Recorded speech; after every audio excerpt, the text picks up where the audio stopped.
तस्तों news में खबर शामिल करते हैं पुराने कॉलेज रोड से, और ये गली है मस्जिद गुलजार मदीना वाली, जहां नाक़िस सीवरेज सिस्टम की वजह से मकीनों को शदीद मुश्किलात का सामना रहता है।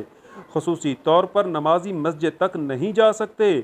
मकीनों ने तस्तों न्यूज़ से गुफ्तगू करते हुए बताया कि इस गली में ना तो सीवरेज सिस्टम दुरुस्त है और ना ही यहाँ पर टफ टाइल की गई।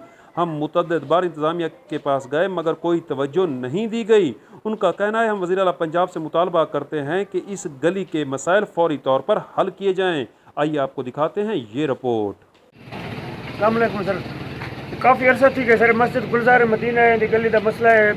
असा बारहा एसी साहब को गए, कमेटी वाले को गए, उन्होंने दरखास्तें दी से बे भी जरे साहबान इक़्तिदार हैं उन्होंने को भी बहुत दफ़ा अर्ज़ की कि भाई मस्जिद का मसला है, लोगों को तकलीफ थी पे, महल्लेदार को, नमाजी को खासकर पलीत पानी है, जरा नमाजी था लगते कपड़े ख़राब थी वञनि, लेकिन कम अज़ कम ईद खां पहले का मसला उएं पे हाली तक कोई इहो कनि थिया। साडा मुतालबा है कि गटर टू गटर मसला है बढ़ाया वञे। असां वज़ीर आला पंजाब को अपील करंदे हैं कि वो आप नोटिस के ॻाल्हि